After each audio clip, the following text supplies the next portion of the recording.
Olá, está começando mais um Cine Maranhão. Nesta edição, vamos assistir ao episódio Fernando Silva, o filho do cônsul, da série Histórias Maranhenses.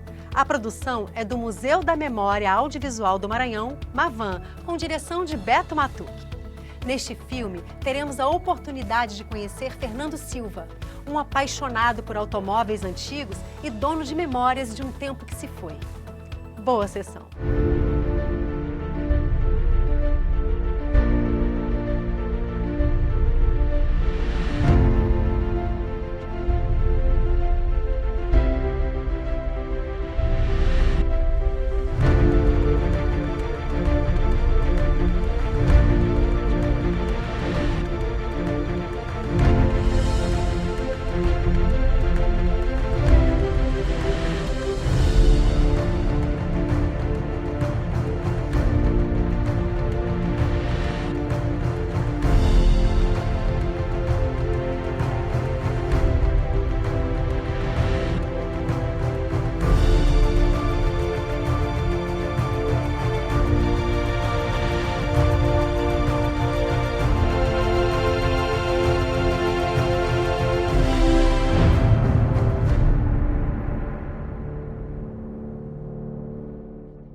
Aqui era o ministro José Franco da Serra Costa, que foi quem pediu ao governador Pedro Neva para me nomear procurador do Estado, sem eu pedir a ele, diga de passagem. Isso aqui foi a chegada do governador Nunes Freire, já indicado governador, sucessor de Pedro Neva, e eu fui designado pelo governador Pedro Neva para recebê-lo em nome dele, Pedro Neva, que era amigo dele, médico e do governo do Estado. E aqui o ajudante de ordem era o capitão William. O senador Vitorino Freire, o Luiz Fernando Freire, filho do senador Vitorino, que depois foi senador da República. De política, eu tive 3 exemplos na minha vida. Foi Eugênio Barros, que foi governador e era muito amigo da minha família, era um homem íntegro, um homem decente. Vitorino Freire, a mesma coisa, e Nunes Freire. Foi um exemplo de vida o Nunes Freire para mim, o respeito que ele tinha pela coisa pública. Você vê que até a mulher dele tinha cota, era presidente da Fundação do Bem-Estar, do menor, e tinha cota de gasolina 10 litros por dia para andar no carro. Se deu, não deu, desce. O vice-governador, da época, tinha uma cota, a cota também era de 10 litros. Um dia faltou gasolina na Praça João Lisboa, em frente à Caixa Econômica, ele me telefonou, faltou gasolina para mandar ele, não, só o governador autorizando. E não foi autorizado, não. Acho que não sei se ele botou do bolso dele. Então ele era um homem desse tipo, rígido. Ele chegou e disse, olha, a minha situação aqui é pagar a conta dos meus antecessores e a minha do meu governo. Meu governo não tem dinheiro para vilegiatura. Não tem. Ah, mas sempre foi assim, mas comigo não é assim. Então ele era um homem que, como pela honestidade dele, pela inteireza de caráter, ele não precisava de estar ajudando a imprensa, chamando... Ele teve um diretor de uma grande revista nacional que ele pôs para fora do gabinete dele. Para fora. E disse, não precisa de imprensa. Ele tinha consciência do que ele fazia. Inclusive, segundo ele dizia, quando ele foi convidado para ser governador, ele disse que ele se recusava a aceitar, primeiro, em razão dele ser litigante com o Estado, ganhou a questão em todas as instâncias, estava o precatório e não pagavam ele.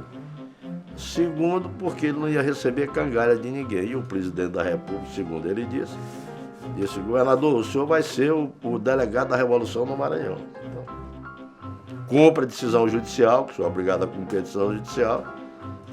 E aí isso aí foi um escândalo, porque ele recebeu dinheiro, foi um escândalo. Ele estava recebendo há 20 anos que era litigante com o Estado, ganhou, tinha o precatório para pagar, ele, quando assumiu, cumpriu a decisão judicial. Hoje eu tenho a impressão, pensando assim nas coisas, que o Nunes Freire, eu acho que ele tentou me fazer sucessor dele. Tenho impressão. E depois do governo, conversando com ele, mas francamente eu constatei isso, entendeu? Ele disse, olha, daquela vez ele disse que ia te colocar na relação de deputado, não quiseste, mas se tu tivesses falado mais coisas assim para mim, eu tinha aproveitado nisso aí. Eu senti que ele me queria fazer o sucessor. Mas naquela época é tal coisa. Eu nasci conhecendo o Nunes Freire na minha casa. O Nunes Freire era homem que almoçava e tal, mas naquela época menino não entrava em conversa de adulto, era difícil. Eu fui conversar com o Nunes Freire no governo, porque ele disse para meu pai que precisava de mim lá. E eu realmente, ele tinha muita, extrema confiança em mim. Fui ordenador de despesa, fui secretário de Estado, ele fez um decreto me dando condição de secretário de Estado, me colocou secretário da Comissão Executiva da Arena, delegado da Comissão Nacional, quer dizer, tinha muita confiança em mim, entendeu?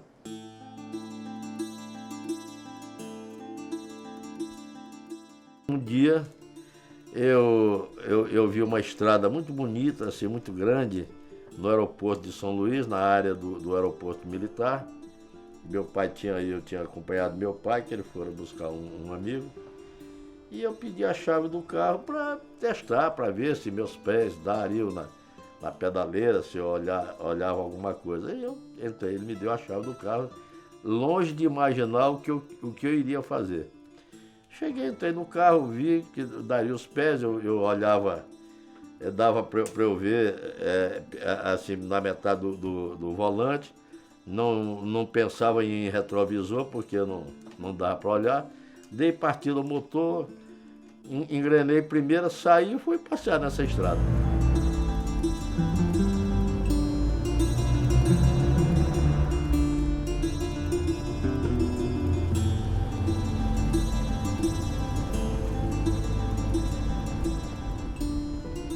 Meu pai era um cidadão inteiramente dedicado à família. A grande paixão dele era minha mãe e a família, os filhos que começaram a vir. Então eu fui o primeiro de uma prole de 8.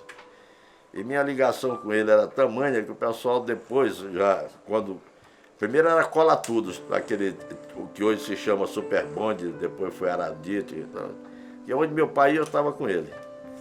Então era uma ligação afetiva muito grande.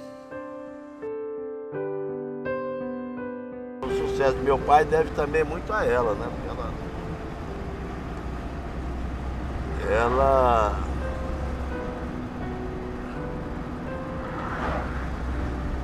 ela ajudou bastante meu pai, não financeiramente, ajudou em casa, entendeu? Criando os filhos, educando os filhos. Porque minha mãe, ela estudou tudo isso, então meu pai, que começou a namorar com ela quando tinha 16 anos, ou 17, então ele procurou, talvez, olhando no espelho dela, ele procurou também estudar. No dia 28 de fevereiro, começaram as aulas no Marista. E nesse dia, chovia muito, eu já fardado, aquela farda caque, túnica, cinto, aquela coisa. E meu pai foi me deixar, lógico. Quando parou na porta do Marista, ele tirou do bolso uma caneta Parker e me deu de presente. A caneta que ele usava, tirou do bolso do paletó e me deu, que ele usava nessa época paletó. E a caneta eu guardo até hoje e funciona perfeitamente. Essa outra aqui representa até mais. Aqui.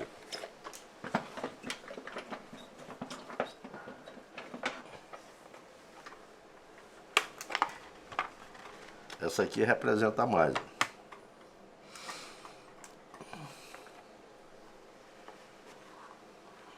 O que é esse representar mais? Essa aqui foi quando eu comecei a estudar. O primeiro colégio que eu estudei, quando chegou na porta do colégio, meu pai tirou do bolso do paletó e me deu a caneta. Então, foi um gesto assim, porque é tal coisa, possuir uma caneta Parker era muita coisa, porque tinha umas coisas assim, porque São Luís inspirava ar de província ainda. Então, por exemplo, a pessoa tinha uma caneta Parker, tinha um rádio, tinha carro, tinha casa em sítio, tinha praia, não sei o que, telefone, geladeira, quer dizer, isso eram coisas que, entendeu? Destacavam a pessoa. Então, não havia Não tinha esferográfica ainda nessa época. Então você era no lápis, né? Ou na caneta tinteiro, que era esse aqui, ó, uma vermelha, outra preta. E no meio era a borracha, aí tinha um mata-borrão, entendeu? Isso aqui precisa limpar, então, tá sujo. E esses objetos, eles carregam alma, né, pra ti? Lógico, carrega. Eu tô aqui, tô vendo meu pai, né? Aqui, ó, aqui do lado, aqui, tô vendo. E tu gosta dessa sensação? Gosto. De estar cercado. De estar cercado aqui disso aí, gosto disso aí. O carro, andar no carro, dirigir o carro.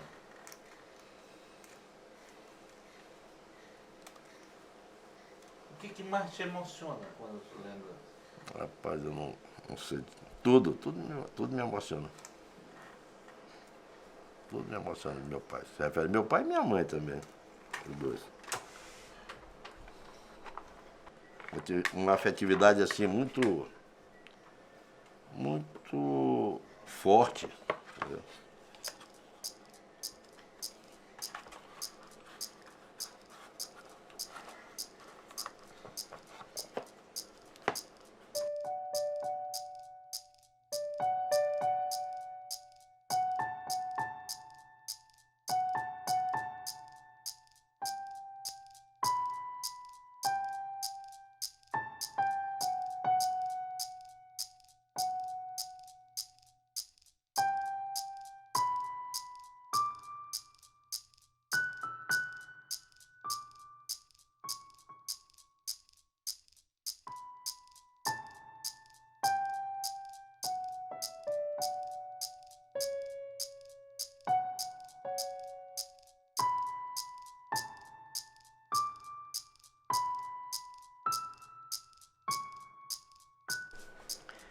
E eu sonho frequentemente com ele. Aí, era um sábado. Quando eu sonho com ele, que eu encontrei com ele na Rua Grande. Eu ia e ele vinha. Aquele movimento aí, a roupa era ele. A caneta aqui do lado. Aí eu disse assim, papai, onde é que o senhor está? Ele disse, estou em casa, em Oliveira de Azemês.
Olá, está começando mais um Cine Maranhão.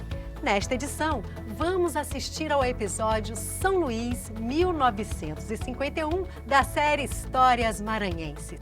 A produção é do Museu da Memória Audiovisual do Maranhão, MAVAM, com roteiro e direção de Joaquim Aickel. A greve de 1951 em São Luís foi uma gigantesca revolta popular que surgiu como uma resposta ao coronelismo imposto ao Maranhão por Vitorino Freire. Boa sessão!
São Luís do Maranhão, de há poucos dias, de suas numerosas igrejas, a ordem sossegada parecia espraiar-se para toda São Luís. O povo, sempre bem com Deus, mantinha-se melhor com os homens, acrescentando páginas claras na história tricentenária da cidade ainda hoje colonial no aspecto. Entretanto, São Luís do Maranhão parece que cansou de viver em paz. O Brasil estava vindo de uma fase ditatorial, né?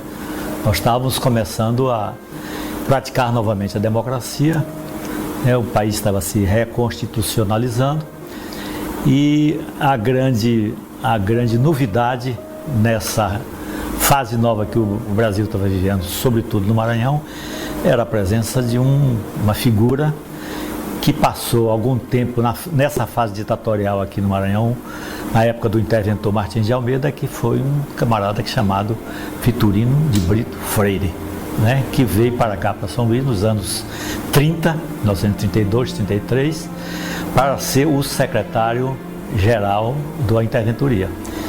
Mas o Vitorino, né, quando o Paulo Ramos foi nomeado interventor, uma das exigências do Paulo Ramos, para o Getúlio, dele aceitar, era do Vitorino não ficar aqui. Mas quando veio a redemocratização, o Vitorino volta. E volta forte, porque o candidato a presidente da República, em 45, 46, foi uma pessoa que era amicíssima dele, que ele vivia exatamente na cozinha e na copa desse general, que era o general Eurico Dutra, né? E é esse cidadão que vai ser o candidato do PSD, partido do qual o Vitorino fazia parte, e se elege então presidente da República, e o Vitorino volta com toda a força, com todo o esplendor, na plenitude do seu prestígio no Palácio do Catete. E vem para o Maranhão, né, e se associa inicialmente, tenta fazer uma composição com duas figuras emblemáticas da política do Maranhão, que eram o Genésio Rego e Clodomir Cardoso. Se compõe porque ele não tinha partido, o PSD, que era o partido do governo, estava na mão do Genésio e do Clodomir. Eles se compõem, mas logo depois rompem. E o Vitorino, né, fica sem partido, mas o Vitorino era tão sagaz e tinha tanta força que ele consegue, à última hora, uma legenda de aluguel, que era o Partido Proletário do Brasil. Você imagina, o Vitorino como a legenda do Partido Proletário do Brasil, que era uma legenda de esquerda, né? Então ele traz essa legenda para cá, né? Faz do Sebastião Acho da Silva o candidato, né, do que ele queria, e elege o Acho da Silva. Na sucessão do Sebastião Acho da Silva, o Vitorino, que já estava muito mais forte ainda, ele vai buscar de novo no interior do estado um homem para suceder o Acho da Silva. Quem é esse homem? Eugênio Barros, que tinha praticamente o mesmo perfil do Acho. E àquela altura dos acontecimentos, ele já tinha reconquistado o PSD, né, que ele tinha perdido, né, ficou com o Genésio e com o Clodomir, mas ele reconquista o PSD, mas depois ele larga o PSD, ele não quer. Ele funda um partido para ele, PST, Partido Social Trabalhista. É por esse partido que o Eugênio se candidata a governador, com o Renato Acha, filho do Sebastião Acha, do ex-governador, como vice. Vitorino, digamos assim, é um caso clássico desse tipo, porque a ascensão dele como chefe oligárquico no Maranhão foi relacionada a essa relação pessoal, né, com o presidente Eurico Gaspar Dutra, a presença dele, né, junto, né, à liderança nacional do principal partido da época, que era o PSD, e por conta desse conjunto de relações, ele vai ser sempre visto, né, no Maranhão como uma espécie de invasor. Um aventureiro que veio de Pernambuco para tomar conta do Maranhão, ou, mais precisamente, um cara que foi mandado pelo poder central localizado lá no Rio de Janeiro. Tanto que o apelido de Vitorino era, e ele próprio gostava de ressaltar isso, é que ele era um homem da copa e cozinha do Palácio do Catete, ou seja, ele era de dentro do Palácio do Governo. O senhor César Abud, que durante algum tempo respondeu pela chefia do Executivo Maranhense, e o general Edgardino Pinta, comandante da 10ª Região Militar, analisam os últimos acontecimentos. E o problema todo foi que durante a eleição, o candidato das oposições era um comerciante também, que era sócio de uma firma, Francisco Aguiar, o senhor Saturnino Belo, chamado de Sato Belo. E durante essa eleição, a apuração das eleições, Sato Belo morre. Com a morte de Sato Belo, todo mundo esperava que tivesse uma nova eleição. Todo mundo está desambientado com a regra da democracia, como ia ser ou não. Mas, para palavras políticas, tinha que ter nova eleição. Mas não foi essa decisão do TRE do Maranhão, Tribunal de Justiça, que na época comandava isso aí. A decisão foi que o sobrevivente, no caso o senhor Gélio Barros, seria diplomado governador do estado, né? Aí veio um movimento que já estava agitado, que a campanha foi dura, com um combate, né, de oposição contra o governo, né? Extrapolou, ele dizia que ele não fica, nós não aceitamos, ele não entra no palácio, né? E o governador eleito surpreendeu todo mundo, porque não esperou em Caxias ter decisão para ele vir. Ele disse que tinha que tomar posse até o dia tal e que ele vinha e ia tomar posse. E veio e deram posse para ele no Tribunal de Justiça. Isso o povo, sem poder ter acesso a palácio, nem a o que hoje chama Avenida Pedro II. Tinham colocado um bloqueio de tropa na altura da Igreja da Sé, e que a cidade para lá, se dizia na época, o governo não passa. E daqui até o palácio, o povo não entra. Para entender o significado da greve de 51, é preciso destacar bastante exatamente o papel, né, do candidato a governador pelas oposições coligadas, Saturnino Belo. Ou seja, ele vai, né, romper com Vitorino Freire, se candidata, né, pelo outro grupo, e no decorrer da campanha, ou seja, uma campanha extremamente tensa, com inúmeros casos de conflito, inclusive com mortos, que depois começa uma apuração extremamente demorada, extremamente longa, né? No meio dessa operação ele tem um ataque cardíaco e morre. E exatamente no momento em que a fraude estava campeando, a máquina da fraude estava funcionando. Essa situação da morte de Saturnino Belo gera uma comoção popular extraordinária. As fotos de época, elas são assim, extraordinárias, em primeiro lugar, pela quantidade de pessoas.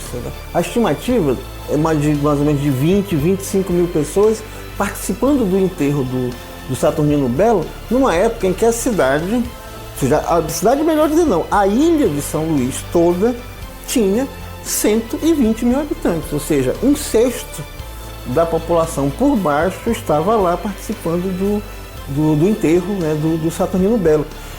Essa comoção popular se prolonga depois, né, ao longo da greve, né? Ou seja, a greve é marcada exatamente pela grande mobilização, ou seja, com mobilizações cotidianas de 5, 10, 15 mil pessoas, né, participando das atividades, participando dos comícios durante, né, os mais de 18 dias de greve. O presidente do Tribunal Regional Eleitoral, ao transitar pelas ruas, faz-se acompanhar de 2 soldados.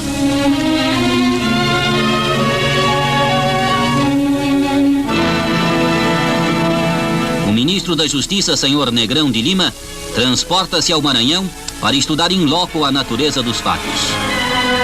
No 24º BC, inicia-se a primeira conferência, fim da qual o ministro e o general Edgardino concedem uma entrevista coletiva à imprensa relatando as conclusões iniciais.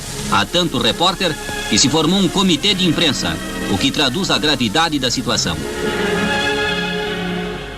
A única vez que se desenhou um conflito tete a tete de polícia com populares foi quando Eugênio Barros chegou de volta a São Luís e entrou no Palácio do Governo pela Avenida Beira-Mar.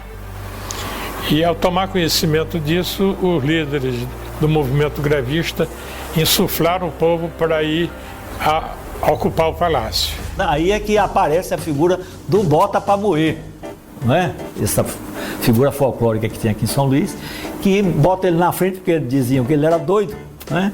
E dão uma bandeira do Maranhão para ele ir bem na frente comandando, né? De certa maneira, a oposição também quis utilizá-lo. E uma vez ele foi encarregado de chegar, havia um local que chamava a divisão, tinha um nomezinho da guerra que tinha havido. E então teve um trechinho que uma vez botaram o Manoel para ele entrar. Ele disse, não, daqui não passa. Aí que ele pega essa bandeira e vai, né? Quando ele chega ali no Hotel Central, né? Ali tem um chamado Paralelo 38, dali ninguém passava mais. Ali havia um cordão de isolamento, ficava da praça do Hotel Central à Igreja da Sé. Todo mundo entrincheirado de balas, os soldados da Polícia Militar. E lá no palácio eles foram recebidos com uma linha de 3 ou 4 metralhadores, uns fuzis lá, e foram contidos ali na esquina da Igreja da Sé.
Olá, está começando mais um Cine Maranhão.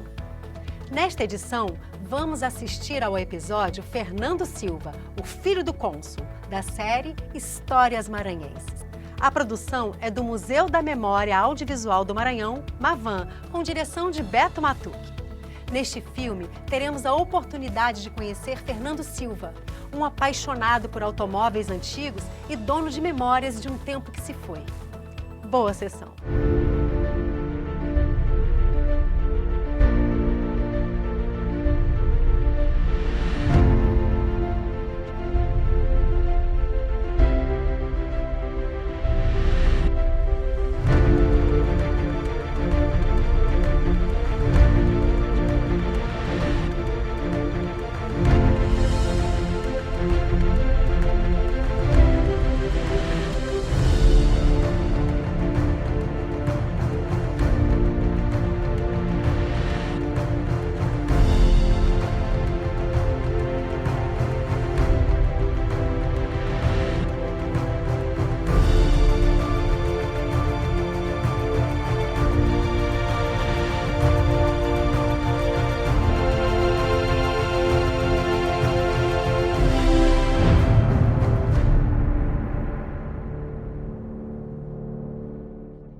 Aqui era o ministro José Franco da Serra Costa, que foi quem pediu ao governador Pedro Negro para me nomear procurador do Estado, sem eu pedir a ele, diga de passagem.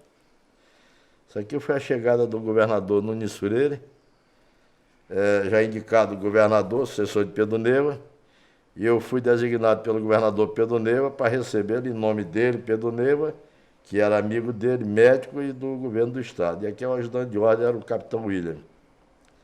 O senador Vitorino Freire, o Luiz Fernando Freire, filho do senador Vitorino, que depois foi senador da República.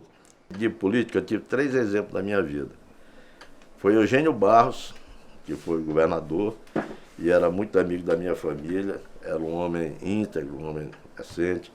Vitorino Freire, a mesma coisa, e Nunes Freire. Foi um exemplo de vida o Nunes Freire para mim, o respeito que ele tinha pela coisa pública. Você vê que até a mulher dele tinha cota, era presidente da Fundação do Bem-Estar, do menor, e tinha cota de gasolina 10 litros por dia para andar no carro. Se deu, não deu, desce. O vice-governador da época tinha uma cota, a cota também era de 10 litros. Um dia faltou gasolina na Praça João Lisboa, em frente à Caixa Econômica, ele me telefonou, faltou gasolina para mandar ele, não, só o governador autorizando. E não foi autorizado, não. Acho que não sei se ele botou do bolso dele. Então ele era um homem desse tipo, rígido. Ele chegou e disse, olha, a minha situação aqui é pagar a conta dos meus antecessores e a minha do meu governo. Meu governo não tem dinheiro para vilegiatura. Não tem. Ah, mas sempre foi assim, mas comigo não é assim. Então ele era um homem que, como pela honestidade dele, pela inteireza de caráter, ele não precisava de estar ajudando a imprensa, chamando... Ele teve um diretor de uma grande revista nacional que ele pôs para fora do gabinete dele. Para fora. E disse, não precisa de imprensa. Ele tinha consciência do que ele fazia. Inclusive, segundo ele dizia, quando ele foi convidado para ser governador, ele disse que ele se recusava a aceitar, primeiro, em razão dele ser litigante com o Estado, ganhou a questão em todas as instâncias, estava o precatório e não pagavam ele. Segundo, porque ele não ia receber cangalha de ninguém. E o presidente da República, segundo ele disse, governador, o senhor vai ser o delegado da Revolução no Maranhão. Então, cumpra a decisão judicial, que o senhor é obrigado a cumprir a decisão judicial. E aí isso aí foi um escândalo, porque ele recebeu dinheiro, foi um escândalo. Ele estava recebendo há 20 anos que era litigante com o Estado, ganhou, tinha o precatório para pagar, ele, quando assumiu, cumpriu a decisão judicial. Hoje eu tenho a impressão, pensando assim nas coisas, que o Nunes Freire, eu acho que ele tentou me fazer sucessor dele.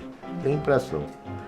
E depois do governo, conversando com ele, mas francamente eu constatei isso, entendeu? Ele disse, olha, daquela vez ele disse que ia te colocar na relação de deputado, não quiseste, mas se tu tivesses falado mais coisas assim para mim, eu teria te aproveitado disso aí. Eu senti que ele me queria fazer o sucessor. Mas naquela época é tal coisa, eu nasci conhecendo o Nunes Freire na minha casa. O Nunes Freire era homem que almoçava e tal, mas eu não, naquela época menino não entrava em conversa de adulto, era difícil. Eu fui conversar com o Nunes Freire no governo, porque ele disse para meu pai que precisava de mim lá, e eu realmente, ele tinha muita, extrema confiança em mim. Fui ordenador de despesa, fui secretário de Estado, ele fez um decreto me dando condição de secretário de Estado, me colocou secretário da Comissão Executiva da Arena, delegado da Comissão Nacional, quer dizer, tinha muita confiança em mim, entendeu?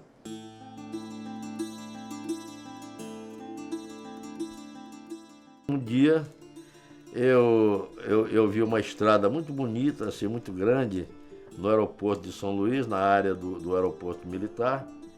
Eu tinha acompanhado meu pai, que ele foi buscar um amigo, e eu pedi a chave do carro para testar, para ver se meus pés dariam na pedaleira, se eu olhava alguma coisa. Aí eu entrei, ele me deu a chave do carro, longe de imaginar o que eu iria fazer. Cheguei, entrei no carro, vi que daria os pés, eu olhava, dava para eu ver assim, na metade do volante. Não pensava em retrovisor, porque não dava para olhar. Dei partida ao motor, engrenei primeiro, saí e fui passear nessa estrada.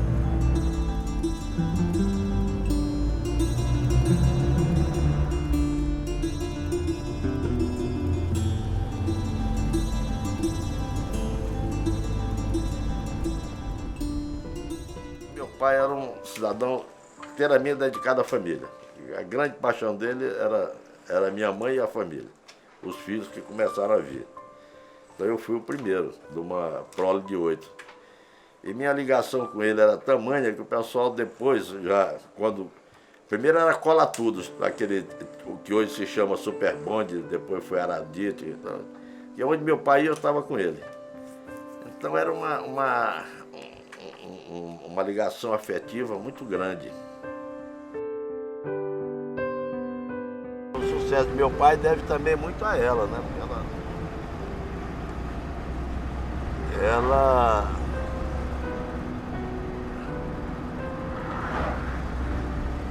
ajudou bastante meu pai, não financeiramente, ajudou em casa, entendeu? Criando os filhos, educando os filhos. E ele, porque minha mãe, ela estudou tudo isso, então meu pai, que começou a namorar com ela quando tinha 16 anos, ou 17, então ele procurou, talvez, olhando no espelho dela, ele procurou também estudar. Dia 28 de fevereiro começaram as aulas no Marista. E nesse dia, chovia muito, eu já fardado, aquela farda caque, túnica, cinto, aquela coisa. E meu pai foi me deixar, lógico. Quando parou na porta do Marista, ele tirou do bolso uma caneta Parker e me deu de presente. Caneta que ele usava, tirou do bolso do paletó e me deu, que ele usava nessa época paletó.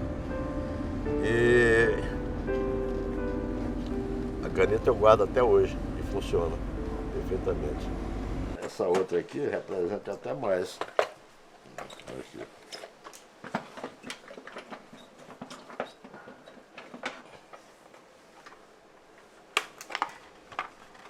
Essa aqui representa mais.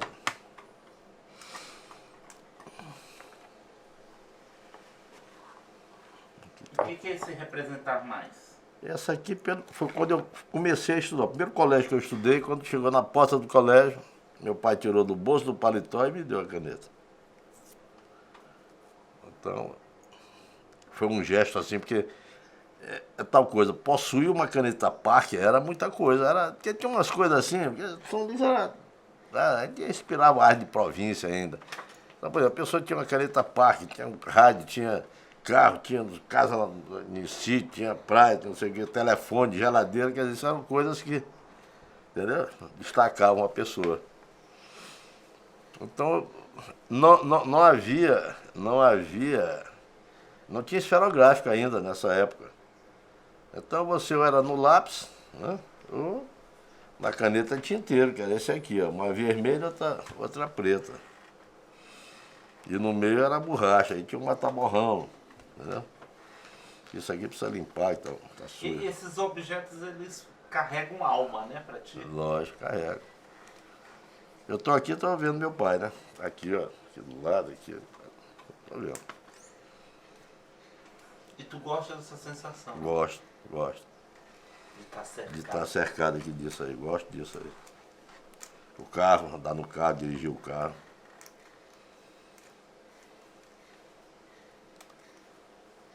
O que mais te emociona quando tu lembra? Rapaz, eu não sei. Tudo me emociona. Tudo me emociona de meu pai. Se refere a meu pai e minha mãe também. Os dois. Eu tive uma afetividade assim muito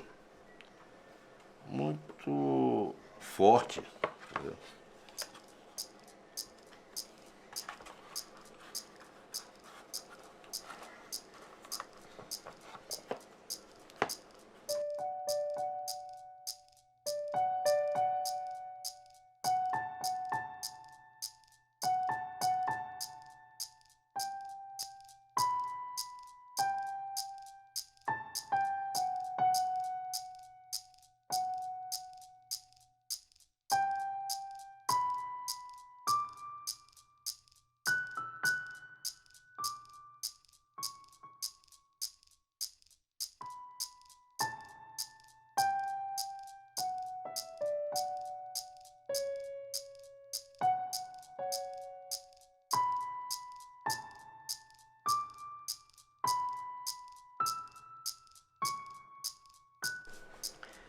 E eu sonho frequentemente com ele.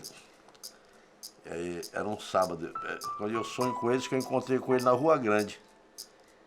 Eu ia e ele vinha. Aquele movimento aí, a roupa era ele. A caneta aqui do lado. Aí eu disse assim, papai, onde é que o senhor está? Ele disse, estou em casa, em Oliveira de Azemês.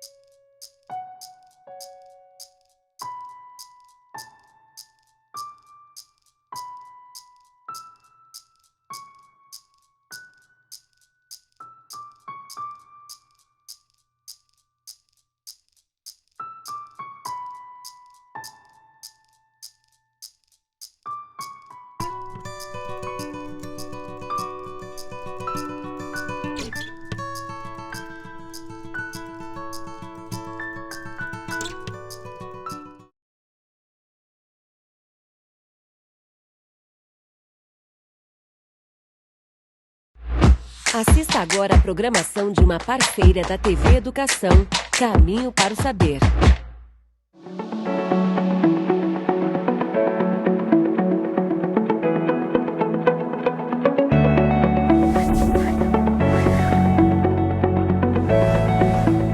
Olá pessoal, tudo bem com vocês? Está começando agora mais um programa Educação em Rede, uma programação cheia de informação para vocês, né? O objetivo da gente é sempre trazer nesse programa diversos assuntos que a gente possa abordar a importância da educação. Hoje a gente vai iniciar a exibição da série Novos Caminhos, um projeto de extensão do curso de Direito vinculado à Universidade Estadual do Maranhão, que aposta na construção de uma cultura de protagonismo social, ampliando as possibilidades de efetivação do acesso à justiça. A série é composta por 5 episódios que trata de questões sensíveis, né, e demandas urgentes da nossa sociedade brasileira, todas perpassando aí o acesso à justiça.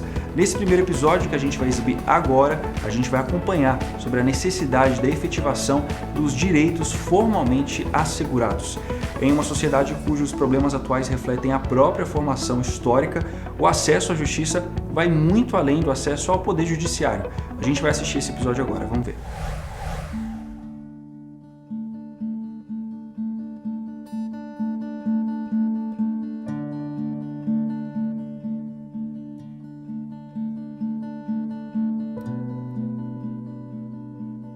Vivemos juntos e nossas ações repercutem em nossos semelhantes. Para evitar que essa repercussão seja injusta, é que criamos historicamente a noção de direitos. Direitos são proteções contra abusos e violências sob as mais diversas e variadas formas. Em países que se pretendem democráticos como o Brasil, o maior desafio parece estar nas dificuldades encontradas para efetivar e exercer direitos. Neste e nos próximos episódios, veremos algumas dessas dificuldades e possíveis caminhos para superá-las. Em todos eles, o que nos move é a certeza de que efetivar direitos é promover justiça.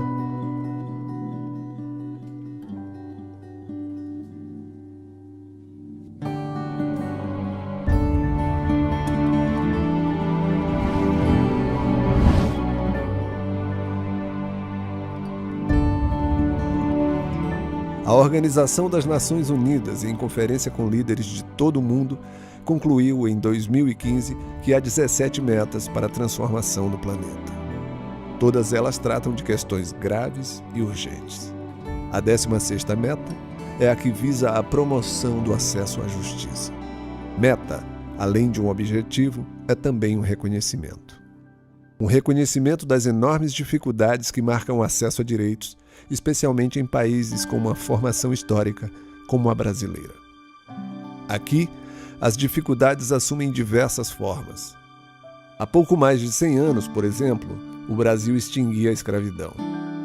O ato significou o reconhecimento de direitos e da própria humanidade à maior parte de seu povo. O reconhecimento formal, porém, não se fez acompanhar das políticas necessárias a corrigir e a compensar as graves sequelas do regime escravocrata. Há muito o que fazer.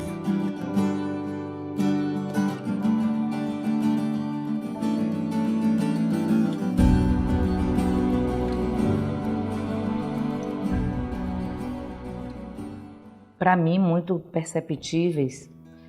Vou colocar uma nas formas de trabalho no campo, né, rural, que a gente ainda vê muito trabalho análogo ao trabalho escravo acontecendo. Atualmente as denúncias elas têm rareado, mas ainda acontece.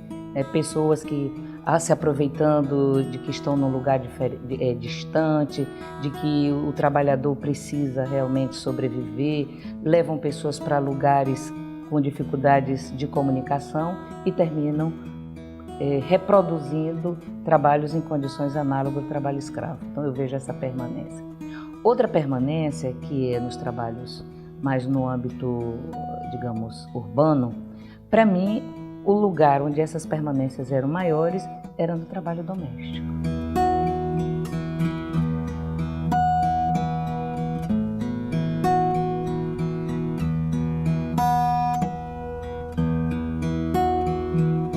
pessoas ainda tratam esse assunto com uma grande dificuldade, principalmente quando é necessário que o Estado implemente políticas públicas de superação dessas sequelas. A parte da sociedade que historicamente não foi afetada por ela tende a resistir.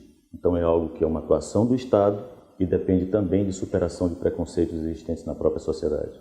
Estudos mostram que quanto menos tempo uma pessoa passa na escola, maior é sua dificuldade de compreender seus direitos e de exercê-los. Como exercer direitos que sequer são conhecidos? Mesmo entre os que estão na escola, a compreensão acerca desses direitos não chega ao mesmo tempo e nem da mesma forma. Tem um exemplo assim, bem básico, que é a própria interpretação de texto. Nós vemos alunos que chegam ao ensino médio e que não sabem ler e interpretar um texto em todas as suas profundidades, com toda a sua complexidade.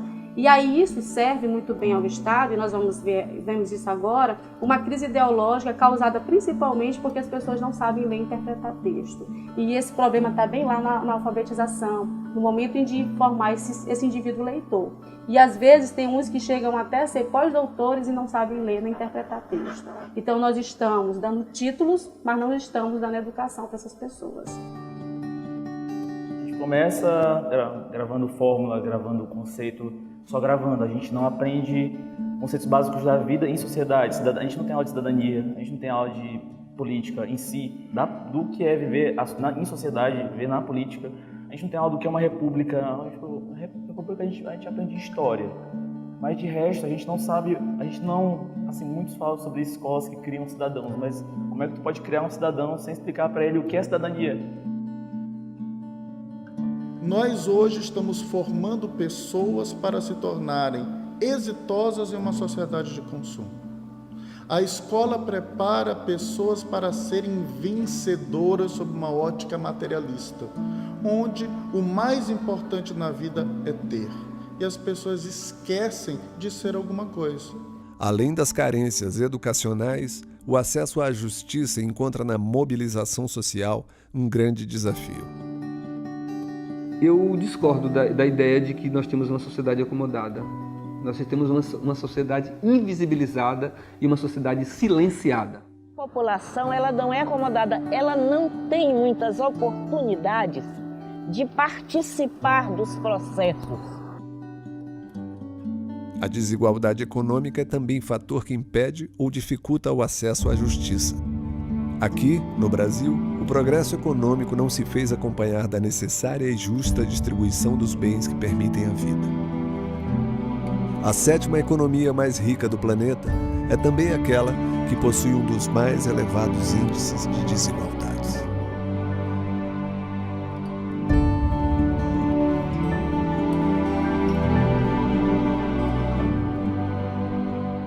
Felizmente, existem experiências vitoriosas de organização e luta.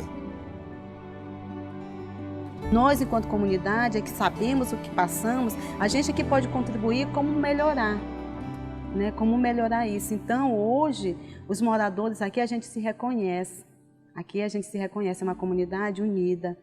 Quando diz assim mesmo, tem algum problema na Eugênio Pereira, as coisas, porque é uma comunidade, é um espaço de construção, existe picuinhas, existe coisinhas assim, mas no momento da luta, isso fica muito pequeno, porque o mais importante é o que a gente quer conseguir para o bairro, né? A gente não quer só o direito à moradia, a gente quer direito à cultura, lazer, esporte, a gente quer TV, a gente quer construir, a gente quer contribuir, a gente não só quer receber, a gente quer ajudar a contribuir. O acesso ao Poder Judiciário é a última opção para o acesso à justiça. Na verdade, a mobilização e organização social é a mais importante para que as pessoas tenham efetivamente os seus direitos implementados. Se ter acesso à justiça é efetivar direitos, de que modo efetivamos direitos?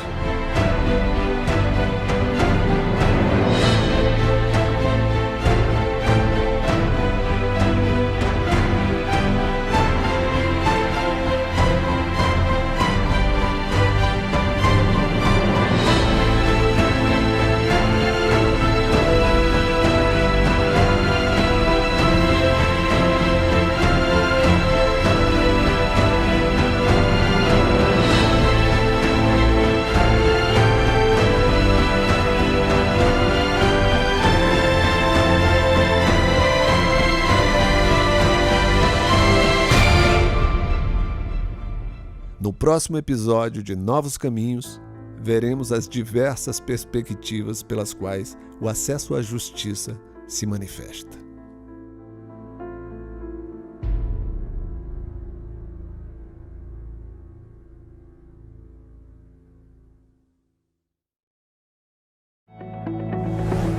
Bem, agora o nosso Educação em Rede vai conversar com os orientadores do projeto, né? Os professores Yuri Costa e Jean Carlos Nunes Ferreira.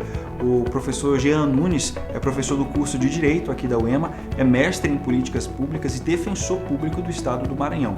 Já o professor Yuri Costa atua aqui na Universidade Estadual do Maranhão também e desenvolve pesquisas sobre a história do Brasil Império e direitos humanos e também é defensor público federal no Maranhão. Vamos conferir esse papo agora. Oi, Lucas. Eu converso agora com os professores idealizadores do projeto Novos Caminhos, Yuri Costa e Jean Nunes. Muito obrigada pela presença de vocês aqui no Educação em Rede. Oi, Bruna. Oi, Lucas. Tudo bem? É um prazer para a equipe do Novos Caminhos estar aqui. Muito obrigado pelo convite, por essa parceria que a gente está firmando, tá? Com a TV Educação. Bruna, esse projeto, na verdade, ele vem sendo desenvolvido já há um par de anos. Na verdade, para ser mais exato, nós temos pelo menos 6 anos de atuação nesse projeto. É um projeto desenvolvido integralmente pela Universidade Estadual do Maranhão, então ele é focado, ele tem, digamos assim, sua base de sustentação no ensino público estadual. Ele é idealizado, como você citou, por mim, professor Yuri, e pelo professor Jean Nunes, e também com uma atuação muito presente das alunas que compõem a nossa equipe, não é, Jean? Exatamente, Yuri. É um grande prazer estar aqui entre todos. Muito obrigado, Bruna. Muito obrigado, Lucas. É um enorme prazer estar na TV Educação para tratar de um projeto tão importante que diz respeito ao papel que nós exercemos dentro da sociedade e qual é a contribuição que a universidade tem e pode dar para a realidade em que ela se encontra. O projeto, como já antecipou o Yuri, foi por nós idealizado como um instrumento, uma ferramenta de empoderamento das pessoas, das comunidades, dos estudantes, sobretudo os estudantes de ensino médio, na perspectiva da construção de uma cidadania mais participativa, mais ativa e engajada na luta pela afirmação de direitos. Então, é um projeto da universidade para o ensino público, para a rede pública de ensino, e que, de certa forma, cumpre o papel que a universidade exerce dentro da sociedade. Bom, eu queria perguntar de como surgiu a ideia de fazer um projeto abordando um tema tão importante como a justiça, as diversas formas de justiça, através de um projeto cinematográfico que seja informativo, mas sem que seja focado numa questão muito didática, assim, que seja informativo, mas que seja na linguagem cinematográfica.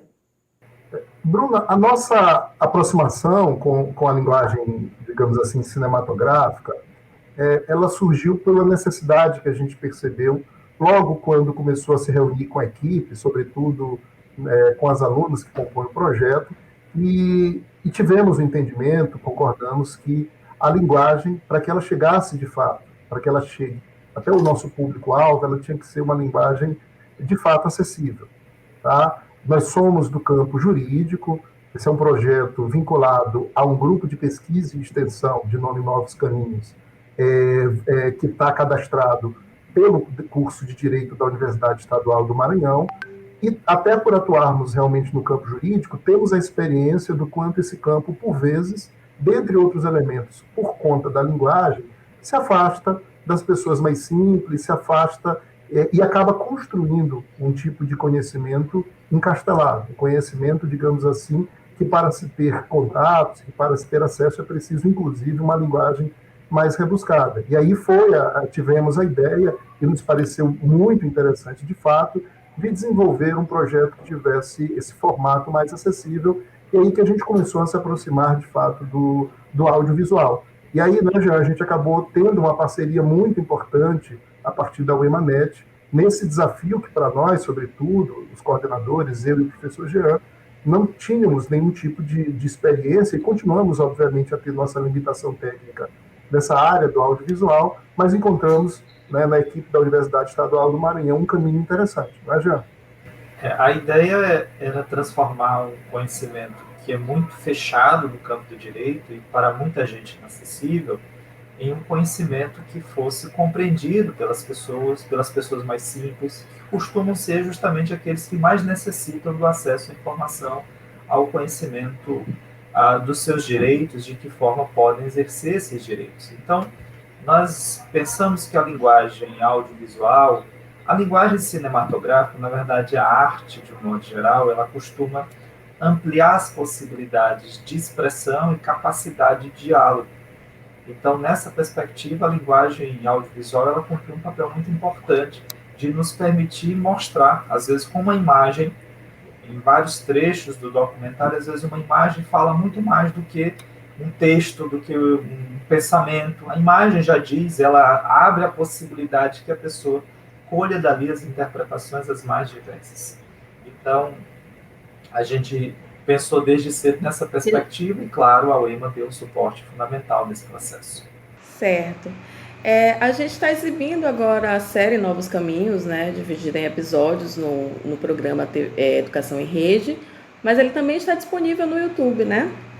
Exatamente, Bruno. Ele está na página do núcleo do Novos Caminhos, tem esse material todo, integralmente, né, que a gente está organizando aqui através da TV, e há, inclusive, no mesmo canal, outros vídeos ligados a lives que nós fizemos. Nós fizemos um conjunto de lives ano passado ligado a direito e pandemia.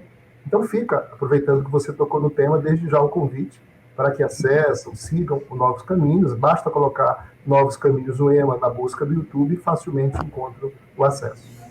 Certo. Agora, professores, a gente acabou de assistir o primeiro episódio da série Novos Caminhos, né? Que aborda as desigualdades e como essas desigualdades afetam o acesso à justiça. E eu queria que vocês comentassem um pouco desse episódio que a gente acabou de assistir, né? Que o público acabou de assistir. E também sobre os próximos temas que serão abordados para falar sobre justiça dentro do projeto. Acesso à justiça sempre foi pensado, trabalhado no campo da academia, das universidades, com uma perspectiva de ir até o fórum na entrada numa ação de alimentos, numa ação de divórcio, num habeas corpus. Essa perspectiva nós concordamos com ela, de fato isso pode promover acesso à justiça, mas a perspectiva que a gente desenvolveu foi a de que acesso à justiça é promoção de direitos. E onde nós promovemos direitos? Quem promove direitos? Qualquer um de nós, não importa o espaço onde esteja, pode ser agente de promoção de direitos. E nessa perspectiva, um agente de promoção do acesso à justiça.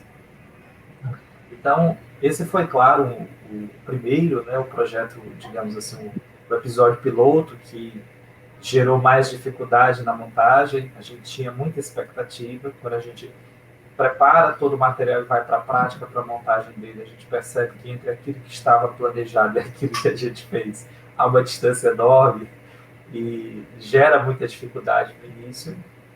Mas quando a gente começou a perceber, fazendo os arremates, o trabalho audiovisual é um trabalho de artesanato, bem vistas as coisas, você faz, refaz, ajusta, corrige, conserta, até que chega um ponto que a gente acha que já dá para ser visto. Então, claro, foi um desafio enorme, mas é um episódio que trata de questões muito importantes, né? E tem como ponto central a perspectiva do acesso à justiça como instrumento de promoção da superação da desigualdade, que no nosso país é estrutural. A desigualdade que é econômica, a desigualdade que é de gênero, a desigualdade que é racial, a desigualdade de acesso aos bens que permitem a vida, ao conhecimento, acesso à internet. Em contexto como esse de pandemia, muitos dos nossos estudantes tiveram uma dificuldade enorme de manter seus estudos por conta do acesso a essa ferramenta básica que, pelo menos aí desde o século XXI, já está em tudo quanto é espaço civilizado do planeta. E era exatamente isso que eu ia falar. Como o senhor mencionou, o documentário ele foi feito antes da pandemia, né? E eu imagino que vocês perceberam que durante esse processo de pandemia, essas desigualdades que foram mencionadas no documentário, na série Novos Caminhos, elas foram acentuadas e demonstraram uma grande desigualdade no social, né? Várias pessoas não tiveram acesso à internet, não tiveram acesso a vários processos por causa da pandemia. Assim, acho que a desigualdade ela sempre existiu, claro, mas nesse período ela se tornou mais acentuada. Vocês não concordam? Exatamente, Bruna. Acho que a pandemia, quando ela se inicia ano passado, mais de um ano, ela gerou uma ideia falsa, inicialmente, de que o vírus, digamos assim, democratizava o perigo para todos e para todos, né? A gente trabalhou durante talvez alguns meses, todos e todas, tentando entender ainda esse mundo gerado pela pandemia, nessa perspectiva de que todos estavam igualmente expostos. Só que depois a realidade ela veio de forma mais evidente.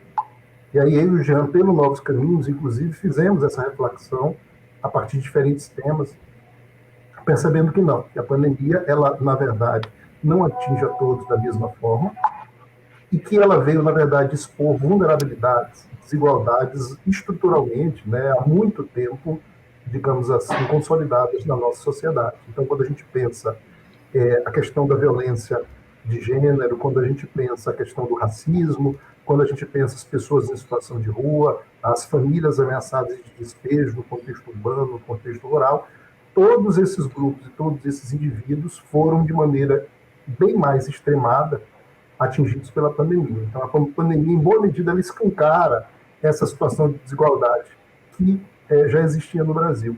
E os vídeos, embora, como você citou, Bruno, sejam anteriores a esse contexto, mas eles contribuem muito mesmo para a gente refletir sobre essas desigualdades que aqui eu estou chamando, digamos assim, de básicas ou estruturais na nossa sociedade. Os próprios temas enfrentados, né, Jean, quando a gente vê os temas de cada episódio, nos dão aí uma trilha dos desafios que a gente tem para pensar desigualdades que acabam sendo apenas, digamos assim, extremadas com a pandemia. Exatamente. Ele nos ajuda a perceber, exatamente. né? Nos ajuda a perceber como essas desigualdades já estavam aqui e a gente está percebendo agora como na pandemia é uma coisa bem se a gente pior, bem né, observar, Bruna, a pandemia, ela tanto potencializa como ela evidencia ainda mais a desigualdade. Basta que observemos, por exemplo, que a desigualdade ela assume dimensões tão profundas no nosso país que ela se repercute, por exemplo, no acesso ao serviço público de saúde. E onde que a pandemia ela produz estragos proporcionais mais graves, tragédias mais terríveis? Exatamente naquelas regiões do país mais desassistidas pelo serviço médico, por exemplo. Então, nós temos hoje uma quantidade significativa de UTIs, por exemplo. Claro que quando se fala em saúde, não se pode resumir saúde a leito de UTI, mas só para pegar esse dado, nós temos uma quantidade muito grande de UTIs no país, mas muito concentrada em determinados pontos, em determinadas regiões, enquanto que a parte norte, por exemplo, é uma parte muito desassistida por médico, por serviço público de saúde, por leitos de UTI, por uma assistência básica, e não é à toa que a pandemia chega primeiro nesse ponto, né? A pandemia chega pela região nordeste e norte, alcança, produz mais estragos nessa região, e na segunda onda da mesma forma, se percebe do mesmo modo. Agora mesmo, em São Luís, a colega defensora do Núcleo de Direitos Humanos publicou agora no jornal, no final de semana, uma pesquisa muito interessante acerca da chegada da vacinação nos bairros da capital. Então, nos bairros mais elitizados, nos bairros de maior poder econômico, a vacinação já atingiu um patamar muito elevado. Em outros bairros, aqui ela referencia, por exemplo, a Cidade Olímpica, tem aproximadamente 15% só da população vacinada. Então, a desigualdade ela se traduz em muitas dimensões, até no acesso à vacinação, numa realidade como essa nossa, que é de exceção, em que nós temos, felizmente, graças a um esforço grande dos governos estadual, municipal e, mais recentemente, com o envio das vacinas pelo governo federal, nós temos um quadro de desigualdade muito grande no acesso à vacina que nós temos. Nesse momento, na capital maranhense, nós temos vacina, mas mesmo assim ela não chega para todos da mesma forma. Como o senhor falou sobre as vacinas, eu vi que mesmo quando as vacinas foram liberadas, como ainda estava centralizado em alguns pontos, muitas pessoas tiveram dificuldade em acessar, né? por falta de dinheiro para pagar o transporte público. Então a gente percebe que mesmo que esse acesso, que é um acesso básico de vacinação, um direito de todo mundo, algumas pessoas têm dificuldade em obter, né? Por outras questões de desigualdade que temos na nossa sociedade. Exatamente, Bruna. Após a série Novos Caminhos, a gente passou a produção, que foi um processo bem denso. A gente teve uma participação muito intensa das alunas que compõem o núcleo. A gente teve o apoio da equipe da UEMANET, né? A série foi dirigida pelo Fredson, que também trouxe a nós muita questão técnica que a gente não dominava, e algumas que ainda não domina. Depois a gente passou por um processo de implementação da série, de instrumentalização. A gente sempre teve a noção de que o produto principal, mas não exclusivo, que são os episódios, eles não eram um fim em si mesmo, que a gente iria colocá-los à disposição e, se possível, complementar o produto com outras questões que pudessem levar o acesso, né, por aquela linguagem. E assim fizemos. Nós implementamos na rede pública estadual de ensino do estado do Maranhão, mais particularmente nas escolas em tempo integral. Foi um projeto piloto que nós desenvolvemos por pelo menos 2 semestres, que foi parcialmente impactado pela questão da suspensão das aulas, obviamente, durante a pandemia. Durante esse contexto mais de isolamento social, nós desenvolvemos um outro projeto pautado em lives que exatamente pensaram direitos humanos e pandemia. Tivemos a oportunidade de conversar com pessoas, com pesquisadores e pensadores brasileiros e de outros locais.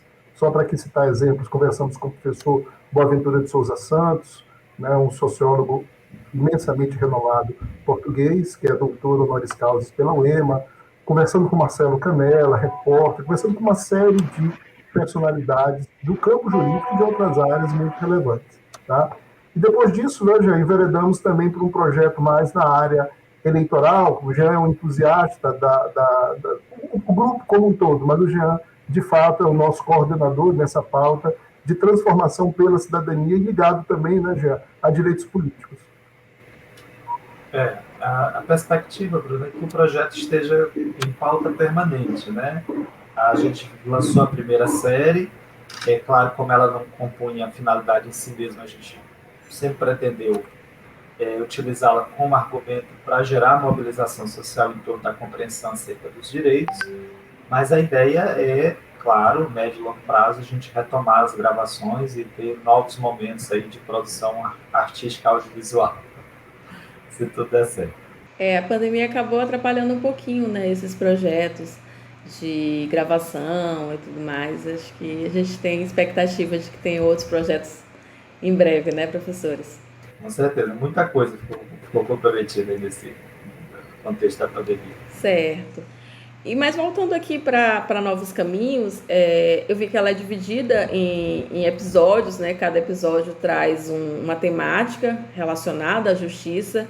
Mas existe algum tema que vocês gostariam de ter abordado e que de alguma forma ficou de fora nesse primeiro momento, nesse primeiro projeto? Muita coisa. Acho que a gente não aproveitou, 20% do que foi gravado. Porque a gente sempre faz um planejamento, sempre faz um roteiro daquilo que vai ser feito, mas a prática é sempre muito diferente. Quando a gente vai para a edição, aí mesmo é que a gente percebe que não é exatamente aquilo que a gente pensava, então, claro, sobrou muito material. Mas a nossa perspectiva sempre foi qual? A de que essa primeira série trataria do tema acesso à justiça em geral.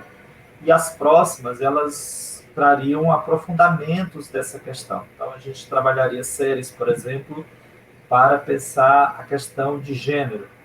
Uma série para tratar, por exemplo, do acesso à moradia, do racismo estrutural, institucional, a questão da violência. Então, a ideia é que a cada nova série, a gente, dentro do guarda-chuva acesso à justiça, a gente aprofunde esses temas de uma forma mais vertical e mais direcionados para determinados campos de discussão, como, por exemplo, a questão de gênero. E é importante também ressaltar, né, Jean, que o Novos Caminhos é um projeto essencialmente de extensão, mais inclusive do que de pesquisa. E, Bruna, cada vídeo, como o Jean citou, ele é uma síntese muito grande do material que a gente levantou. E o processo de construção, de coleta desse material e de produção, que vai desde da escolha de temas, elaboração e debate de roteiro, ida a campo para a gravação, para as entrevistas, edição, tudo isso foi e é para os Novos Caminhos um processo de aprendizagem muito grande. Então, é claro que nós sabemos, né, que conseguimos imprimir alguma qualidade para o material final, mas a gente também tem a noção de muita coisa que ficou de fora, que já nos foi e é muito útil no processo de construção dentro da universidade, de debate, de escolha de temas, mas ainda tem, como o Jean falou, um material aí, entre aspas, bruto, muito grande ainda a ser trabalhado. Agora, como uma pessoa que produção de cinema, dá uma pena, né, deixar algum material de fora. Né? A gente fez entrevistas com personalidades aqui do estado do Maranhão, que de alguma forma estão radicadas, algumas talvez nem sejam do Maranhão, mas têm seu campo de atuação aqui, e são entrevistas assim valiosíssimas do ponto de vista do conhecimento, do aprendizado que elas proporcionaram para todos nós. A gente sempre teve em mente, Bruna, que o projeto daria certo, ele seria um sucesso se ele promovesse mudanças em nós, que estávamos dele participando. E isso ficou muito evidente a cada reunião, nas muitas horas que nós passamos na UEMA, aí fora dela, discutindo, trabalhando, errando, acertando, dialogando, um trabalho exaustivo entre estudantes e professores, sem hierarquia, numa perspectiva de coleta mesmo de informações, de troca de ideias, de experimentação, até que a gente chegasse a um resultado que fosse positivo. Então, esse processo todo, acima de tudo, provocou mudanças importantes em todos nós. A cada etapa conseguida, a cada entrevistado que a gente conseguia, mas na parte já mais final, com o apoio do Zé Cavaleiro, que é importante dizer, atendeu gratuitamente o nosso pedido, não cobrou nada para fazer a narração, então entendeu a importância do projeto, o que ele poderia significar, e emprestou a sua voz e a vida, a narração, que conduziu cada um dos episódios. Então, todo esse processo nos amadureceu muito e nos aproximou também, então foi muito rico para todos nós. Professor Yuri, o senhor gostaria de complementar alguma coisa? Essa questão do material que fica de fora, como o Jean falou, eu lembro que a gente tinha uma dificuldade muito grande, mas era uma dificuldade no sentido bom, digamos assim, da experiência, de fazer uma seleção de falas que pudessem, de fato, compor os episódios. A gente tem ainda um material, como já falou, de entrevistas muito estratégicas, com especialistas, com pessoas que vivenciam, por exemplo, dificuldades comunitárias, políticas públicas. Porque, Bruno, uma coisa importante de destacar no escopo, na proposta do nosso programa, é que a gente vai desde entrevistas com pessoas intelectuais que discutem aquilo ali, passando por líderes de bairro, por pessoas simples, por guardadores de carro, que são também entrevistados. E essa variação, digamos assim, essa diversidade, melhor dizendo, foi um dos objetivos do Novos Caminhos. E nisso está, por isso que eu destaquei que é um projeto de extensão, o aprendizado de professores, de alunos e alunas que se envolvem. Tá? O próprio contato com essa diversidade é algo fundamental. Professores, essa pluralidade de vozes que a gente tem no documentário, são várias pessoas falando sobre o mesmo tema, falando sobre a justiça, é que nos proporciona essa contextualização, né, do que é essa desigualdade, do que é esse acesso, do que é esse entendimento de justiça, né? Exatamente, Bruna. Um dos maiores desafios da universidade, e aqui, claro, a gente está falando porque os vídeos são um produto da universidade pública e estadual, diga-se de passagem, é ter esse contato, é sair dos seus muros. Parece um chavão, parece algo simples, mas é um desafio muito grande, porque a universidade ela tende a produzir um conhecimento para dentro. E essa experiência de ter contato com a diversidade que compõe os vídeos do Novos Caminhos, ela é de grande importância. Eu acho que, na verdade, é isso que, de fato, faz o diferencial. Porque em todas as entrevistas a gente conseguiu, penso eu, agregar algum tipo de conhecimento. Em algumas, o conhecimento um pouco mais intelectualizado, conhecimento especializado, talvez, mais técnico, mas nas lideranças de bairro, tá? Nas pessoas mais simples, como estudantes, secundaristas, guardadores de carro, a gente conseguiu ali encontrar uma outra leitura sobre o que é justiça. E uma leitura, talvez, que expresse, se não de forma intelectualizada, se não de maneira técnica, mas expressa aquilo que é a prioridade dos Novos Caminhos, que é o sentimento de justiça.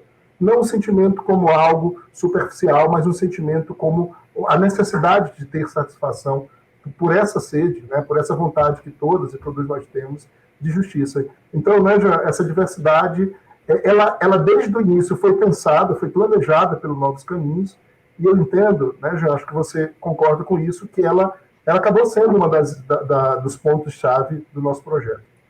É o que permitiu colocar várias pessoas de diversas posições sociais, de diversos lugares de fala, dialogando sobre os mesmos temas, né? Se a gente bem pensar, por exemplo, no teaser do documentário, no trailer principal, a fala que inaugura é exatamente a fala de um flanelinha, né? Uma pessoa muito simples, que, quando perguntado, acesso à justiça, mas o que é mesmo acesso à justiça? E a gente, quando viu, depois a gente gravou na hora, não imaginou que tivesse ali algo tão rico, mas depois a gente, no estúdio, ficou pensando, mas realmente é isso, o que é acesso à justiça? Então aquela fala dele, ela bem espelha, ela bem representa diversas angústias que, na verdade, são as angústias que nos conduziram durante todo o processo de criação do documentário. O que é acesso à justiça? Acesso à justiça para quem? De quem nós estamos falando? Para quem nós estamos falando? Quem que está dialogando sobre isso? Para quem que esse tema interessa? Então, uma preocupação que a gente teve em todo o trabalho de elaboração foi, se esse tema é importante, se ele toca a todos, é possível colocar para dialogar na mesma mesa, no mesmo espaço, pessoas das mais diversas origens. E a gente, felizmente, conseguiu atender essa perspectiva no documentário. Pelo menos foi esse o grande objetivo aí. E conseguiu, né, o objetivo. O documentário, ele é lindo, ele é sensível, ele traz uma discussão de diferentes formas de um tema que, teoricamente, a gente conhece de uma forma um pouco mais difícil de estudar, mas ele mostra isso dentro do nosso cotidiano. E acho que cumpre, sim, o papel de informar, de esclarecer, educar e problematizar de uma forma bem leve, a partir da linguagem cinematográfica. Obrigado, Bruna. Obrigado, Lucas. Obrigado a toda a equipe que compõe a TV, que organizou o programa. Por parte dos nossos caminhos aqui, o nosso forte abraço e reforçamos o agradecimento e o convite aí para que sigam assistindo a série. Não é isso, Jean? Agradecer também à TV Educação, a Bruna, ao Lucas, a todos que estão assistindo ao programa, dizer que nós estamos acessíveis pelas nossas redes sociais, nós temos no Instagram também um espaço, no YouTube, é só colocar lá Novos Caminhos UEMA que você acha fácil a gente, e o material que a gente produz, ou aquilo que a gente pensa acerca do mundo e das desigualdades.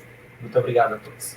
Bom, eu queria agradecer essa conversa com vocês, agradecer pelo tempo para a gente poder esclarecer um pouco sobre a série que a gente começou a exibir no programa de hoje. E só lembrando que a Novos Caminhos, o primeiro episódio, vai ser exibido no programa de hoje. E nos outros programas traremos outros episódios da série. Muito obrigada. E vamos voltar ao estúdio com o Lucas. Obrigada. Tá aí, o próximo episódio da série Novos Caminhos vai abordar muitas percepções sobre a justiça aqui na sociedade. Justiça, como é que tu diz? A justiça é... Como é que se chama?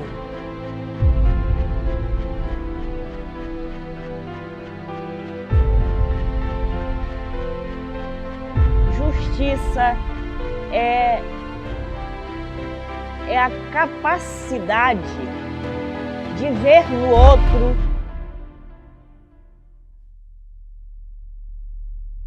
uma pessoa igual a mim.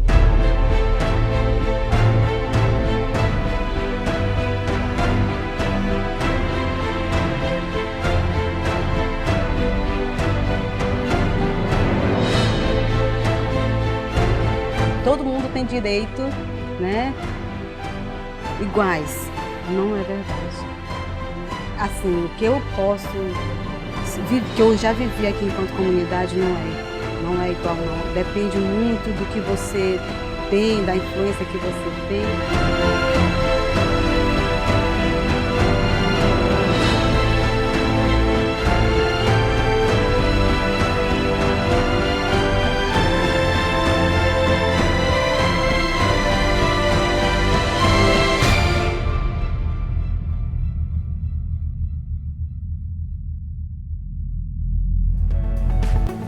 E agora a gente vai ver uma reportagem especial sobre tecnologias educacionais e cultura digital. Na reportagem de Aline Alves, vamos saber mais das tendências na formação de professores.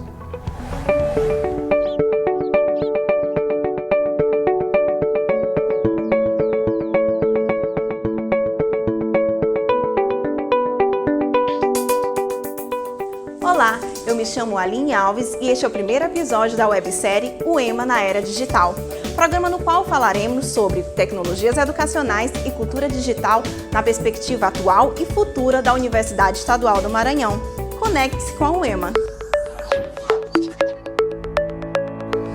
Neste primeiro episódio falaremos sobre tendências na formação de professores do século XXI. O entrevistado é o professor Dr. João Batista Botentui Júnior, um dos maiores especialistas em tecnologias educacionais do país.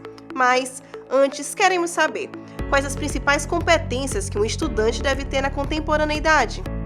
O guia intitulado Educação para os 4Cs, elaborado em parceria com algumas instituições e associações norte-americanas, analisou que os alunos devem ser estimulados a desenvolver 4 características: criatividade, pensamento crítico, colaboração e comunicação, que são os 4Cs.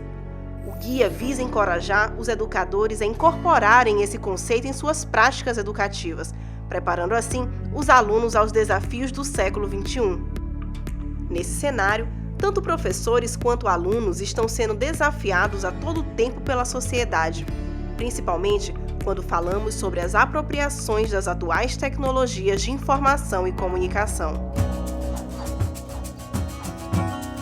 De estar em uma universidade já é um grande desafio, porque você encara as dificuldades lá fora, você consegue entrar, passar por um curso que você queria muito, e na hora você chega aqui, você tem que desenvolver todos os conhecimentos que você adquiriu, absorver e entender que aqui é uma diversidade de ensinos e você tem que se adequar cada vez mais às matérias, aos professores que tentam e todos os dias incentivam a gente a ser uma pessoa melhor e a ser um grande profissional no futuro.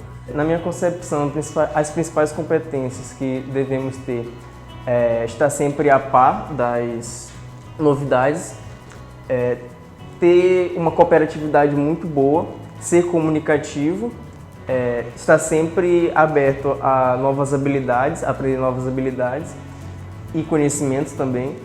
Também estar a par e adaptado, poder ter um senso de adaptação muito forte e também, principalmente, o senso de investigação. Eu trabalho na área das ciências biológicas e em laboratório, então a questão da investigação acaba sendo primordial para a execução das pesquisas em campo e tudo mais, em vista do mercado de trabalho.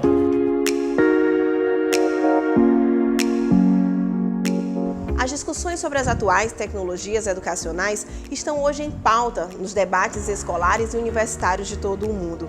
E para além das apropriações tecnológicas, discute-se hoje também mudanças de pensamentos, de hábitos, de práticas, mudanças culturais.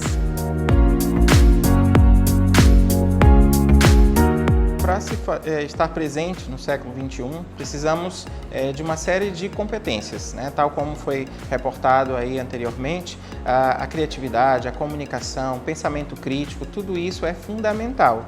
E cabe aí à escola, à universidade, incentivar, desenvolver atividades onde esses alunos possam, de fato, aplicar tudo isso e se tornarem preparados para os desafios do século XXI. Em relação aos docentes, o que nós observamos? Eles são de outra geração, então eles estão amedrontados sobre como utilizar da melhor forma possível. Às vezes consideram que a tecnologia é uma ameaça às suas práticas pedagógicas, tá? Ou ainda eles têm um certo medo que aquilo desconfigure, né? Quebre de alguma maneira. Já o aluno ele não tem esse medo, então por isso o aluno ele tem mais facilidade em usar o recurso do que o professor. Romper essa barreira é necessário, primeiramente, a criação de uma cultura digital, a utilização de recursos nas suas várias esferas e práticas diárias. A partir disso, é necessário também uma capacitação. Sem capacitação, o docente não tem como utilizar. E depois dessa capacitação, é preciso duas coisas mais, que é o acompanhamento e o incentivo sobre esse uso. Então, caso isso aconteça, você vai observar experiências maravilhosas. Toda experiência com tecnologia educativa, você vai ver por detrás um professor engajado, um professor que tem uma motivação para utilizar esse recurso e ele tem uma meta, um objetivo bem delineado.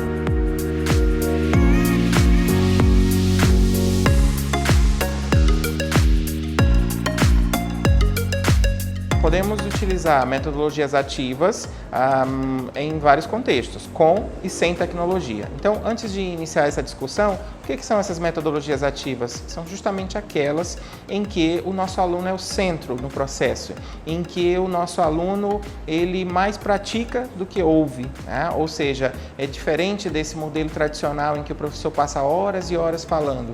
Então, nas metodologias ativas, ele vai de fato colocar a mão na massa, praticar, então aprender pela prática. Então, vai se tornar mais efetivo para ele esse aprendizado, tá? Então, os recursos tecnológicos, eles podem servir como um apoio. Afinal de contas, a maioria deles já estão preparados para algum tipo de atividade, ou são específicos ou podem ser adaptados, tá? Então, para avaliar, para demonstrar o conhecimento, para organizar a informação, então eles têm um papel fundamental. Então, cabe ao docente selecionar o melhor aplicativo para a atividade que deseja utilizar, realizar com seus alunos. Se você observar as instituições que estão mais antenadas com o novo cenário, então você vai observar que há uma preocupação em introduzir metodologias ativas, de introduzir a questão da gamificação, ou seja, o incentivo ao aprendizado por meio das estratégias e das mecânicas dos games, tá? Você vai observar também uma preocupação com a inteligência artificial, que já desponta aí como uma possibilidade, a realidade aumentada também, que vem aparecendo nos livros, e também como uma possibilidade para o professor enriquecer tudo aquilo que ele quer ensinar, quer seja uma imagem, um texto, através da utilização de vídeos, avatares, uma série de possibilidades, atraindo cada vez mais a atenção dos nossos alunos.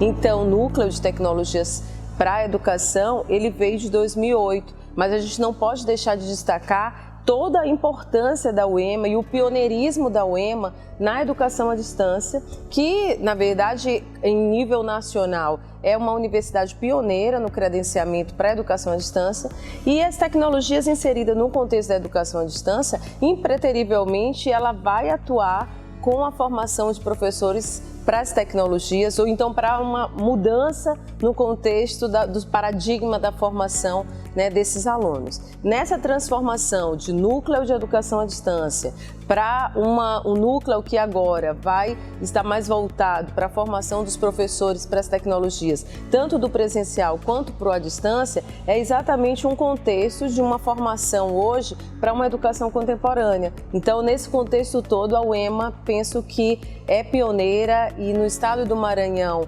é indiscutível que esse pioneirismo aconteça, mas talvez podemos destacar também em nível nacional e até internacional, quando a gente já pensa outras ferramentas que colocam a UEMA nessa perspectiva muito mais ampla do uso das tecnologias educacionais. Desde 2014, quando eu cheguei aqui na UEMA, eu senti uma sinergia, um movimento, uma dinâmica muito legal da UEMA. Eu sempre tinha feito um elogio, né, de ver a UEMA interessada em se inserir no novo momento educacional, tecnológico, de inovação, de empreendedorismo, de inserção em novos mercados, né, de formar novos quadros com outras competências.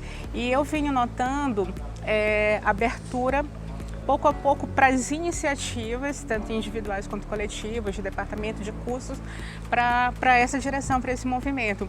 Nós estamos iniciando um programa de inovação didático-tecnológica que tem como meta oferecer cursos de formação continuada para os docentes inicialmente, e depois investir nos técnicos e nos estudantes, e até abrir para a comunidade externa. Mas assim, conferir a esses professores competências, né, para trabalhar com novas metodologias, e aí a palavra da moda, as metodologias ativas, né, inserindo as tecnologias nessa integração no planejamento das aulas deles. Então a UEMA está apostando nisso, então apostar nesse programa que vai contar com uma plataforma desses cursos, vai trazer especialistas, né, na questão da docência online, de uma nova cultura digital, a preparação da escrita digital, a preparação de metodologias do nível da hibridização, da personalização do ensino, né, do peer-to-peer.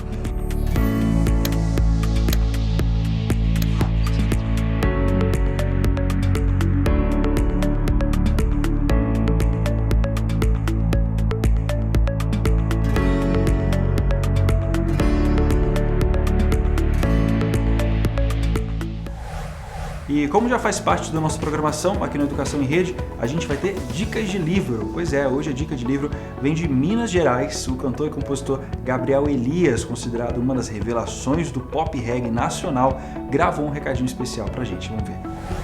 Do programa Educação em Rede, aqui tem o Gabriel Elias para recomendar um livro.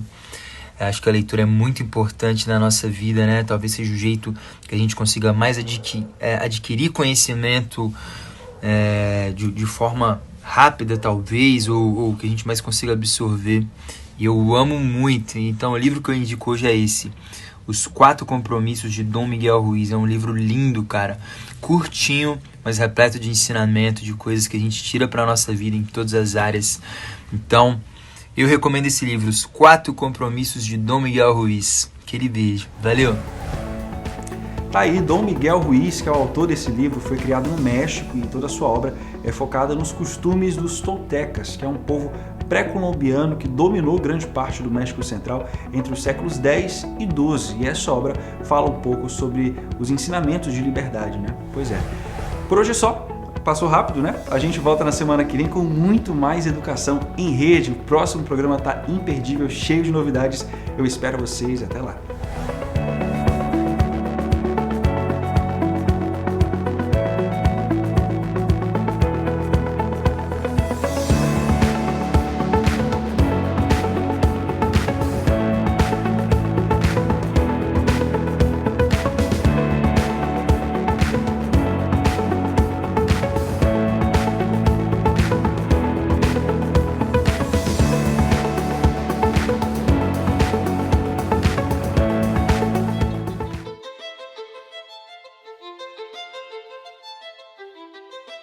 Tudo começa pelo primeiro degrau.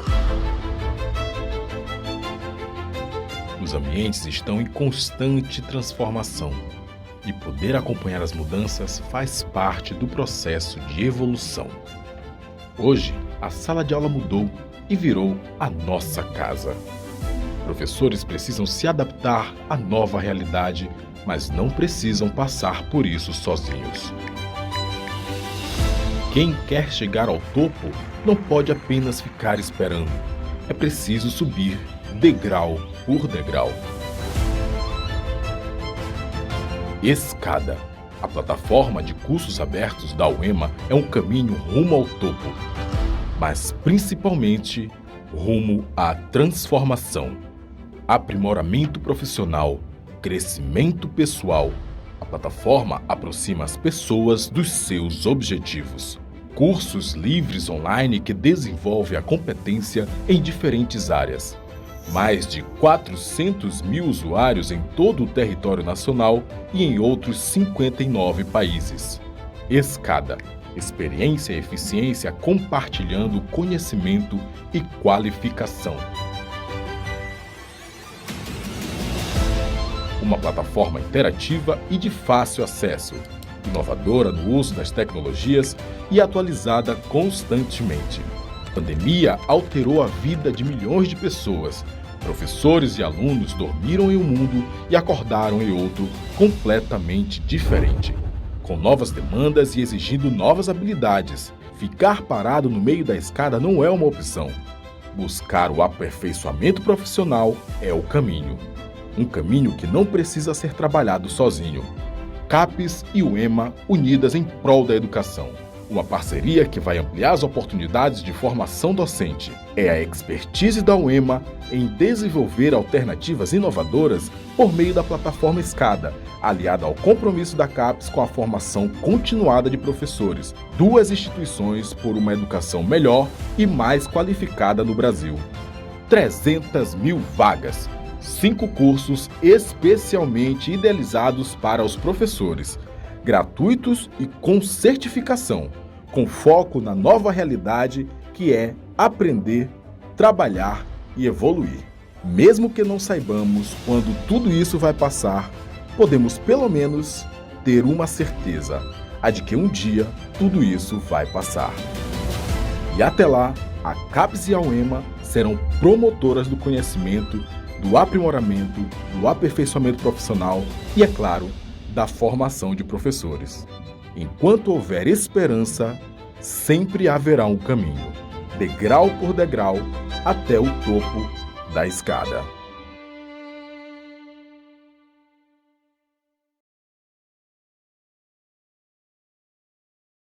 Uma parceira da TV Educação. Caminho para o Saber.